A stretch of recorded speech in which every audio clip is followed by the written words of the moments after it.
ಇವತ್ತು ಇದೊಂದು ಪಾಯಿಂಟ್ ನಾನು ಜ್ಞಾಪಕ ಇಟ್ಕೊಂಡಿದ್ದಿದ್ರೆ ನನಗೆ ಲಾಸ್ ಆಗ್ತಾ ಇರಲಿಲ್ಲ.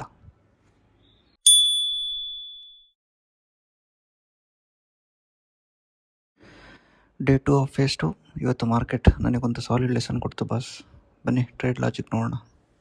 ಟ್ರೇಡ್ ಆಲ್ರೆಡಿ ಕಂಪ್ಲೀಟ್ ಆಗಿದೆ, ಆದರೆ ಡೈರೆಕ್ಟಾಗಿ P&Lಗೆ ಹೋಗೋದು ಬೇಡ. ಫಸ್ಟ್ ಲಾಜಿಕ್ ಅರ್ಥ ಮಾಡ್ಕೊಳ್ಳೋಣ. ಯಾಕಂದರೆ ರಿಯಲ್ ಫೋಕಸ್ ಪ್ರಾಫಿಟ್ ಲಾಸ್ ಮೇಲೆಲ್ಲ ಲಾಜಿಕ್ ಮೇಲೆ ಇರಬೇಕಲ್ವ ಬಾಸ್. ನಾನು ಈ ಟ್ರೇಡ್ ಏನಕ್ಕೆ ತೊಗೊಂಡಿದ್ದು ಅಂದರೆ ಸೆಲ್ಲರ್ಸ್ ಡಾಮಿನೇಟ್ ಮಾಡ್ತಿದ್ದಾರೆ ಅಂತ. ಯಾಕಂದರೆ ಈ ಸೆಲ್ಲರ್ಸ್ ಕ್ಯಾಂಡಲ್ ಬಯರ್ಸ್ ಕ್ಯಾಂಡಲ್ನ ಕ್ಲೀನಾಗಿ ಬ್ರೇಕ್ ಮಾಡ್ತು. ಆದರೆ ಮೈನ್ ಪಾಯಿಂಟ್ ಏನಂದರೆ ಅದನ್ನ ನಾನು ಮಿಸ್ ಮಾಡಿಬಿಟ್ಟೆ. ಬಯರ್ಸ್ ಕ್ಯಾಂಡಲ್ ಬ್ರೇಕ್ ಆದಮೇಲೆ ಮಾರ್ಕೆಟಲ್ಲಿ ಯಾರೂ ಬಯರ್ಸೇ ಇರಲ್ಲ, ಬರೀ ಸೆಲ್ಲರ್ಸೇ ಇರ್ತಾರೆ. ಇದು ಕ್ಲಿಯರ್ ಶಾರ್ಟ್ ಟ್ರ್ಯಾಪ್.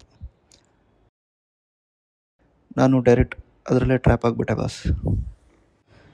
ಸೊ ಇದರಿಂದ ಏನಾಯ್ತು ಅಂದರೆ ಮಾರ್ಕೆಟು ರಿಟ್ರೇಸ್ಮೆಂಟಲ್ಲಿ ನಂದು 10 ಪಾಯಿಂಟ್ ಸ್ಟಾಪ್ ಲಾಸ್ನ ಹೊಡೆದ್ಬಿಡ್ತು ಬಾಸ್. Simple lesson boss. ಎಲ್ಲ ಬ್ರೇಕ್ಔಟ್ ಸ್ಟ್ರಾಂಗ್ ಆಗಿರಲ್ಲ. ಮಾರ್ಕೆಟ್ ಸ್ವಲ್ಪ ಟೈಮ್ ನಿಮ್ಮನ್ನ ಟ್ರ್ಯಾಪ್ ಮಾಡುತ್ತೆ. ಕನ್ಫರ್ಮೇಷನ್ ಮಿಸ್ ಆದರೆ ಲಾಸ್ ಪಕ್ಕ. Profit loss temporary. Logic strong ಇದ್ದರೆ ನೀವು ಗೇಮಲ್ಲಿ ಸ್ಟ್ರಾಂಗ್.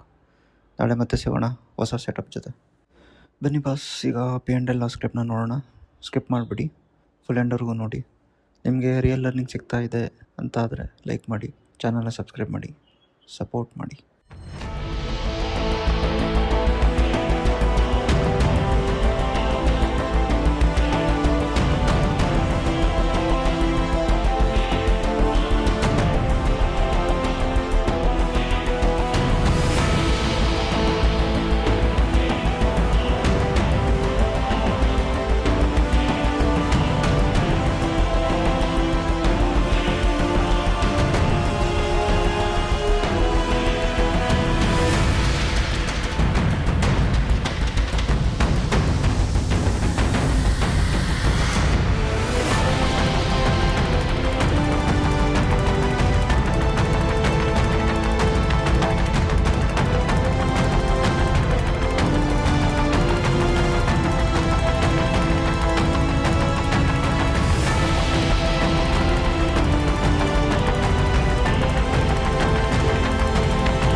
ಈ ಮೆಸೇಜು ಯಾರು ಫುಲ್ ವೀಡಿಯೋನ ಕೊನೆವರೆಗೂ ನೋಡ್ತಾರೆ ಅವರಿಗೆ. ನಾನು ನೆಕ್ಸ್ಟ್ 3 ಟ್ರೇಡ್ಸ್ನ ರೆಕಾರ್ಡ್ ಮಾಡಲಿಲ್ಲ, ಯಾಕಂದರೆ ತುಂಬ ಕಾನ್ಸಂಟ್ರೇಷನ್ ಬೇಕಿತ್ತು.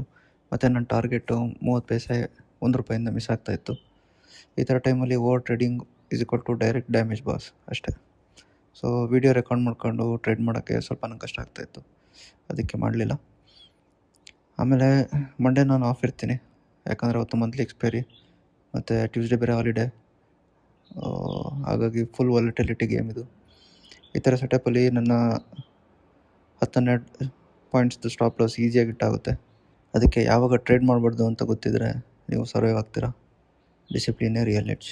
ಮತ್ತೆ ಸಿಗ್ತೀನಿ ಮುಂದಿನ ಟ್ರೇಡಲ್ಲಿ. ಅಲ್ಲಿವರೆಗೂ ಟ್ರೇಡ್ ಸ್ಮಾರ್ಟ್.